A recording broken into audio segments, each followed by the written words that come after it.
ከመጾማችን በፊት ከነበርን በጾማችን ጊዜ ከጾምን በኋላስ ደግ ሆነናል? መልካም ሆነናል? ከመጾማችን በፊት ንፉግ ከነበርን በጾማችን ጊዜ ከጾማችን በኋላስ ቸር ሆነናል? ለጋሾች ሆነናል? ከመጾማችን በፊት እንሰርቅ ከነበረ በጾማችን ጊዜ ከጾማችን በኋላስ የምንመጸውት ሆነናል? በስመ አብ ወወልድ ወመንፈስ ቅዱስ አሐዱ አምላክ ዘላለም ሥላሴ። የእግዚአብሔር ቤተሰቦች ሁላችሁም እንደምን አላችሁ? የእግዚአብሔር ሰላም ከሁላችንም ጋር ይሁን። እንኳን ለጾመ ሐዋርያት በሰላምና በጤና አደረሳችሁ አደረሰን። ጾም ሲያልቅ እንኳን አደረሳችሁ ለማለት የምንፈጥነውን ያህል በጾም መግቢያ ላይ ለወርሃ ጾም እንኳን አደረሳችሁ መባባል ይገባል። የጾም ወቅት እጅግ የሚናፈቅና በጉጉት የሚጠበቅ መሆን መቻል አለበት።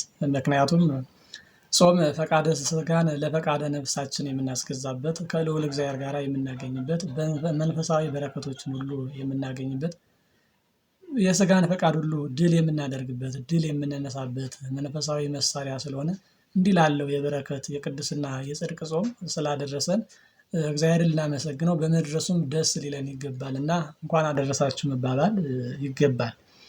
ይህን በተመለከተ ብፁዕ ወቅዱስ አቡነ ሽኖዳ ሳልሳዊ እንዲህ ይላሉ።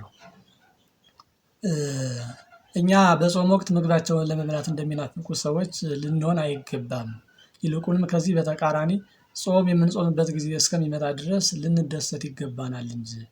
አንድ መንፈሳዊ ሰው በበዓላትና መብላት መጠጣት በተፈቀደበት ጊዜ ከሚኖረው ደስታ ይልቅ ጾም በሚጾም በመቀጠልም የትንሣኤን ጾም ተከትለው በሚመጡት ጾምና ስግደት በሌለባቸው 50 የፍስክ ቀናት ውስጥ ጾምን የሚናፍቁ በጣም ብዙ ሰዎች አሉ። እነዚህ ሰዎች ለመጾም ያላቸው ጉጉት እጅግ የበረታ ስለሚሆን በ50ዎቹ ቀናት ውስጥ ተግባራዊ የሚሆነው መብላትና መጠጣትን የሚከለክለው የሐዋርያት ጾም ተከትሎ ሲደርስ ደስታቸው ወደር አይኖረውም። መንፈሳውያን ሰዎች በጾም ወቅት ከፍተኛ ደስታ ስለሚሰማቸው ያሉት አጠቃላይ አጽዋማት ለእነርሱ በቂ አይደሉም። ስለሆነም እነዚህ ሰዎች የራሳቸው ተጨማሪ የጾም ጊዜ በመጨመር የንስሐ አባቶቻቸውን ፈቃድ ይጠይቃሉ በማለት አጽዋማት ሲደርሱ መንፈሳዊ ሰዎች ክርስቲያኖች ልንሐዘን ልንተግ ሳይሆን መንፈሳዊ ጾም በመድረሱ የበረከት የጽድቅ የትሩፋት ጾም በመድረሱ እግዚአብሔር ልናመሰግንና ልንደሰት የሚገባን መሆኑን በአጽንኦት ያሳስባሉ። ምክንያቱም መንፈሳዊንና ብርታትን ጸጋ እግዚአብሔርን የምናገኘው በጾም ስለሆነ ልንደሰት ይገባናል ማለት ነው። ከዚህ አንፃር ጾምን አለቀልኝ ሳይሆን አለቀብኝ ብለን ነው ልናዝን ልንተክዝ የሚገባን እንጂ ጾም በመግባቱ ሊከፋን ልናዝንና ልንተክዝ አይገባንም። ብዙ ጊዜ እንኳን አደረሰ የምንለውም ጾም ሲገባ ሳይሆን ጾም ሲያልቅ ነው። ጾም ሲያልቅም ብዙ ጊዜ የምንለዋወጠው ሰላምታም ከእንኳን አደረሰ ይልቅ እንኳን ልጓምን ፈታልህ የሚል ሰላምታ ነው። ይህ ደግሞ በእውነቱ መንፈሳዊነት የጎደለው ንግግር ነው የሚሆነው። ጾም አምላካችን እግዚአብሔር ፈጣሪያችን እግዚአብሔር ለእኛ ይጠቅማል ብሎ ይበጃል ብሎ ከሰጠን በጎ ስጦታዎች አንዱ ከሆነ የጾም ወቅት በመድረሱ ደስታ ሊሰማን ነው የሚገባን እንጂ ሐዘንና ትጋሴ ጭንቀትና ፍርሃት በእኛ ላይ ሊነግስብን አይገባም። ጾም መታሰር አይደለም። ጾም ልጓም አይደለም። ጾምን መታሰር ነው መንፈሳዊ ልጓም ነው ብንል እንኳ በመንፈሳዊ መነጽርነት ልናየው በመንፈሳዊ መነጽርነት ልንተረጉመው ይገባል። ጾም ስጋችንን በማድከም ነፍሳችንን በማበርታት ፈቃደ ስጋን ለፈቃደ ነፍስ በማስገዛት ከኃጢአት እንድንርቅ ለጽድቅ እንድንበረታ ለመልካም ነገር ለበጎ ነገር እንድንጋደል የሚያደርገንና ወደ ክፉ ነገር እንዳንሄድ የሚከለክለን የሚገታን አጥር ከለላ ልጓም ሆኖ የሚጠብቀን ስለሆነ ጾምን አጥብቀን ልንይዘው ልንፈልገው ልንሻው ይገባል እንጂ የጾም ወቅት በመድረሱ ማዘንና መተከዝ ከአንድ መንፈሳዊ ሰው ከአንድ ክርስቲያን የሚጠበቅ ተግባር አይደለም ማለት ነው። አንድ ፈረስ የሚጋልብ ሰው ከርካቡ ሌላ ፈረሱ ከአቅሙ በላይ ሩጦ እንዳይጥለው ፈረሱን የሚይዝበት ፈረሱን የሚገራበት ፈረሱን የሚቆጣጠርበት ልጓም ያስፈልገዋል። ልጓም የሌለው ፈረስ ሽምጥ ጋልቦ ሮጦ ሰውየው ሊጥለውና ሊጎዳው ይችላል። የጾም ጥቅምም መታሰብ ያለበት በዚህ ልክ በዚህ መንገድ ነው መታሰብ መቻል ያለበት። ጠቢቡ ሰለሞን በመጽሐፈ ምሳሌ ምዕራፍ 26 ቁጥር 3 ላይ አለንጋ ለፈረስ ልጓምም ለአህያ በትርም ለሰነፍ ጀርባ ነው እንዳለው ጾም ደግሞ በኃጢአት ዓለም ለሚኖር በኃጢአት ዓለም ለሚዋኝ ሰው እጅጉን አስፈላጊ ነው። ሰው ጾምን ያህል መንፈሳዊ ልጓም መንፈሳዊ በረከት መንፈሳዊ ጸጋ ባይኖረው ኖሮ ሁልጊዜ ወደ ኃጢአት እንደጋለበ በኖረ ነበር።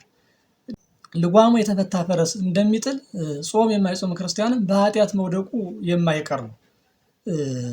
ፈረሱ እንዳይጥል ልጓሙ አስፈላጊ እንደሆነ ሁሉ የሰው ልጅም በኃጢአት እንዳይወድቅ እንዳይባዝን ከጽድቅ እንዳይርቅ ከእግዚአብሔር እንዳይጣላ ስጋውን የሚገዛበት ስጋውን የሚገታበት ስጋውን የሚቆጣጠርበት ወደ በጎ ነገሮች እንዲሄድ እንዲበረታ የሚያደርገው ሲጾም ሲጸልይ ነው። ስጋ ሲደክም ነፍስ ትበረታለች። ስጋ ሲደክም ነፍስ ታይላለች። ስጋ ሲደክም ከኃጢአት ይርቃል፣ ከኃጢአት ይቆጠባል፣ ከፍትወታት ይቆጠባል። ሰው ሲበላ ሲጠጣ ሲጠግብ ፍትወታት እኮ የተሰለጠኑበትና ወደ ኃጢአት ራሱን ያጋልጣል ማለት ነው።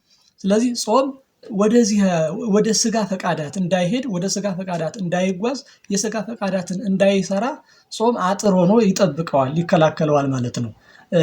ሐዋርያው ቅዱስ ያዕቆብ በመልእክቱ ምዕራፍ 3 ቁጥር 3 ላይ እንዲህ ይላል፣ እነሆ ፈረሶች ይታዘዙልን ዘንድ በአፋቸው ውስጥ ልጓም እናገባለን፣ አቀበቱን ውጡ ሜዳውን ሩጡ ብለን ብናዛቸው እሺ በጀ ይሉን ዘንድ ስጋቸውንም ሁሉ እንመራለን፣ ከቀኝ ወደ ግራ ከግራ ወደ ቀኝ እንመልሳቸዋለን በማለት የልጓምን ጥቅም ቅዱስ ያዕቆብ ይናገራል። እኛም መንፈሳዊ የሆነ ክርስቲያኖች ስጋችን ለጽድቅ ይታዘዝልን ለበጎ ነገር ይፋጠንልን ዘንድ በሰውነታችን ውስጥ የጾምን ልጓም እናስገባለን። ለጸሎት ለስግደት ለትጋሃ ሌሊት ይገዛልን ስጋችንንም በጽድቅ መንገድ እንመራለን። ከኃጢአት ወደ ጽድቅ ከርኩሰት ወደ ቅድስና ከድፈት ወደ ንጽህና ከክፋት ወደ በጎነት ከጥፋት ወደ ልማት ከትዕቢት ወደ ትሕትና ከቂም በቀል ወደ ይቅርታ ከመቀማት ወደ መስጠት ከመስረቅ ወደ መመጽወት እንመለስ ዘንድ ጾም ያስፈልገናል ማለት ነው። ስለዚህ ከነበረን ክፉ ልማድ እንድንወጣ ከነበረብን ክፉ ድርጊት እንድንቆጠብ ወደ ቀደመ ግብራችን ወደ ቀደመ ኃጢአታችን ወደ ቀደመ ነውራችን እንዳንመለስ ጾም እጅጉን አስፈላጊ ነው ማለት ነው። ስለዚህ ጾም ይህን ያህል ጥቅም ይህን ያህል ዋጋ አለው ማለት ነው።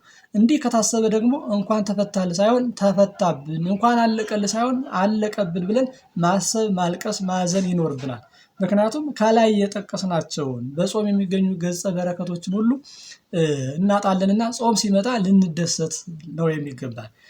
የዓለም መምህር ርዕሰ ሊቃውንት ጥዑመ ልሳን ቅዱስ ዮሐንስ አፈወርቅ ጾምን ጸደይ ብሎ መንፈሳዊ ጸደይ ብሎ ይወስደዋል፣ ይተረጉመዋል። የጸደይን ወቅት ከጾም ወቅት ጋር አመሳስሎ ያመሰጥረዋል። በጸደይ ወቅት ገበሬዎችና ባህረኞች እጅግ እንደሚደሰቱ ሁሉ መንፈሳዊ ጸደይ የተባለ የጾም ወቅት ሲደርስም ኦርቶዶክሳውያን መንፈሳውያን ክርስቲያኖች የበለጠ ሊደሰቱ እንደሚገባ አጽንኦት ሰጥቶ ከጸደይ ወቅት ጋር አያይዞ ቅዱስ ዮሐንስ አፈወርቅ ይተረጉመዋል።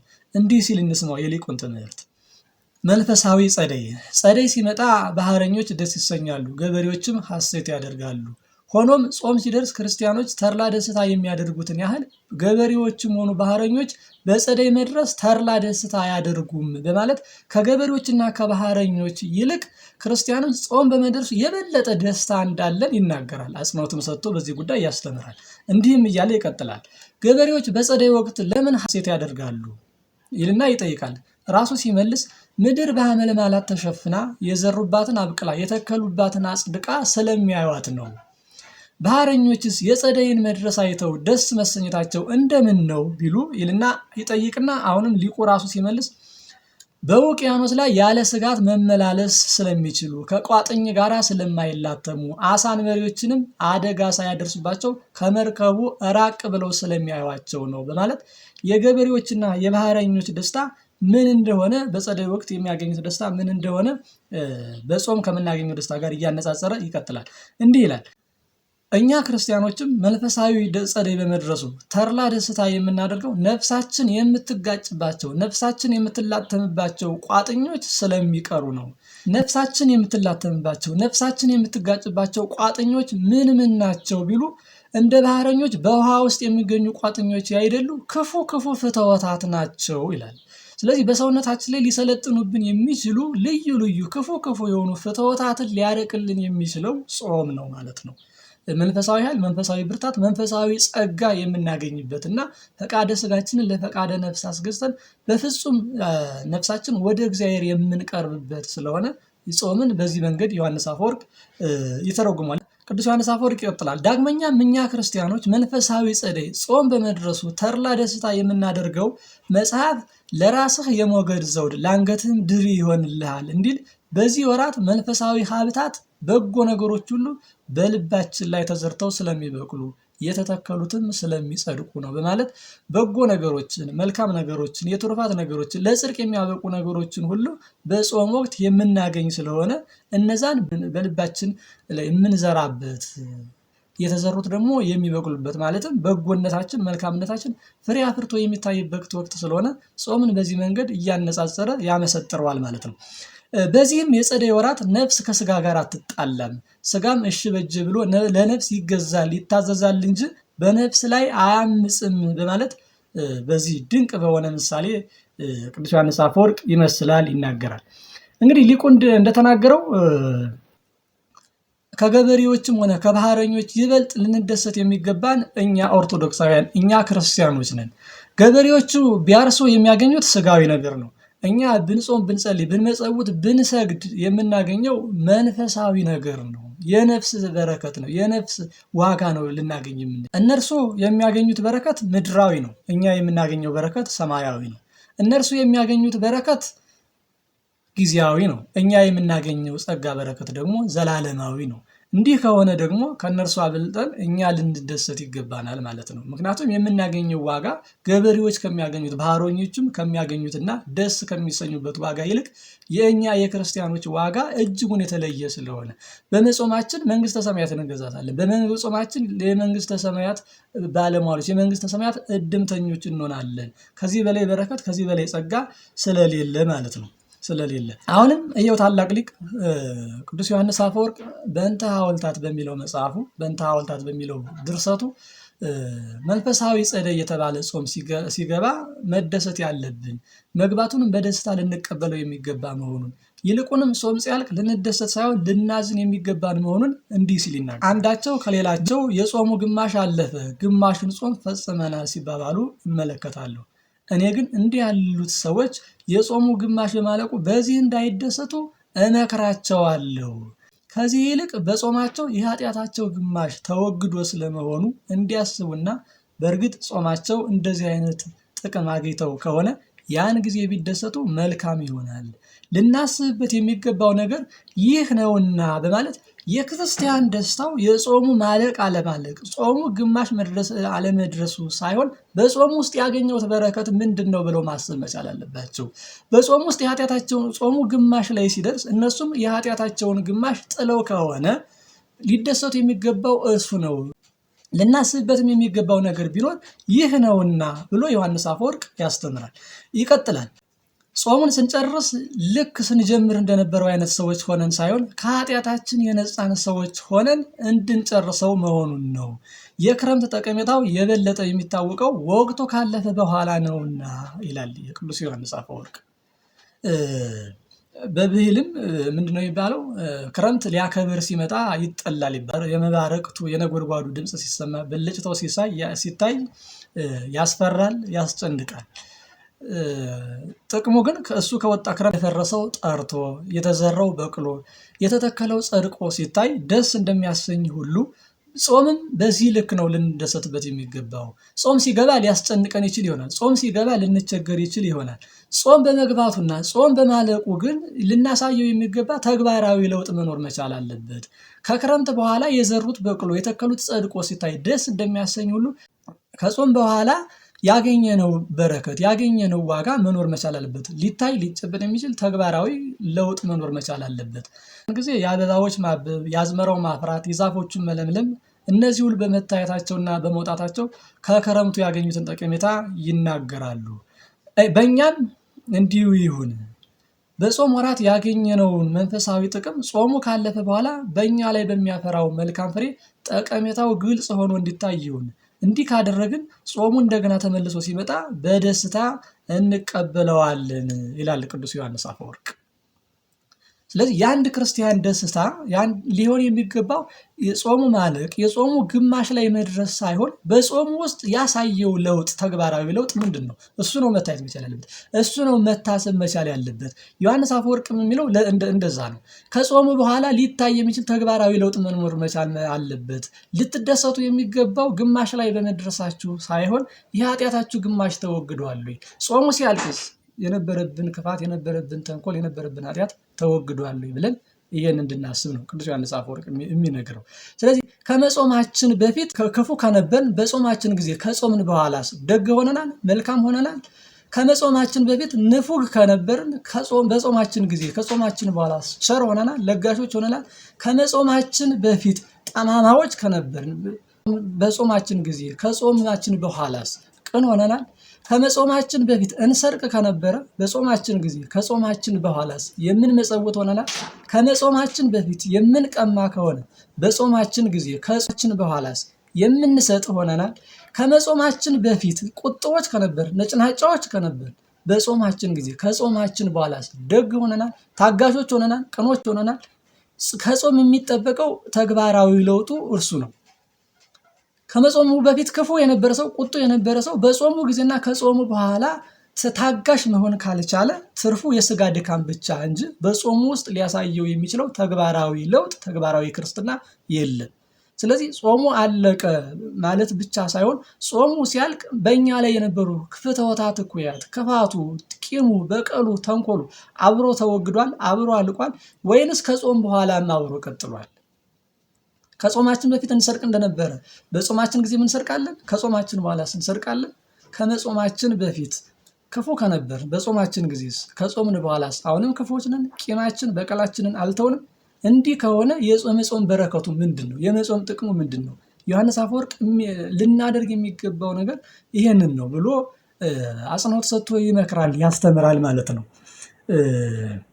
እንግዲህ የሰኔ ጾም ጾመ ሐዋርያት ከሰባቱ የአዋጅ አጽዋማት አንዱ ነው። ይህ ጾም ሐዋርያት የመንፈስ ቅዱስን ጸጋ ከተቀበሉ በኋላ ለስብከተ ወንጌል ከመውጣታቸው ከመሰማራታቸው አስቀድሞ ጌታችንና አምላካችን መድኃኒታችን ኢየሱስ ክርስቶስን አብነት አድርገው የጾሙት ጾም ነው። ጌታችንና አምላካችን መድኃኒታችን ኢየሱስ ክርስቶስ ወንጌልን ከመስበኩ ከማስተማሩ በፊት ወደ ገዳመ ቆሮንቶስ ሄዶ 40 መዓልት 40 ሌሊት ከቆመ ሳይቀመጥ ከዘረጋ ሳያጥፍ እንደ ጾመ ሁሉ ቅዱሳን ሐዋርያትም መንፈስ ቅዱስ በበዓለ ጰራቅሊጦስ ወርዶ ከሰራቸው በኋላ አንድ ቋንቋ ያውቁ የነበሩ ሐዋርያት 71 ቋንቋ ተጨምሮላቸው 72 ቋንቋ ማወቅ ችለዋል። ከብልየት ታድሰዋል። በአይምሮ ጎልምሰዋል። ፍሩሃን የነበሩ ጥቡዋን ሆነዋል። ለጦር ጀርባቸውን ለግርፋት፣ ደረታቸውን ለጦር አንገታቸውን ለሰይፍ የሚሰጡ ሆነዋል። በአንድ ቀን ስብከት 3000 ምዕመናንን ወደ ቤተክርስቲያን ህብረት መመለስ ማጥመቅ ችለዋል። ለስብከተ ወንጌል ከመፋጠናቸው በፊት ዓለምን ዕጣ በዕጣ ተከፋፍለው ወደ ዓለም ከመሄዳቸው በፊት ፈቃደ እግዚአብሔርን የጠየቁት በጾም ነው። ስራቸው፣ አገልግሎታቸው በአሕዛብ በነገስታት ፊት ሲሄዱ ሞገስ እንዲሆናቸው፣ ኃይል እንዲሆናቸው፣ ብርታት እንዲሆናቸው፣ መከራውን እንዲያስችላቸው እግዚአብሔርን አስቀድመው በጾም በጸሎት ጠይቀዋል።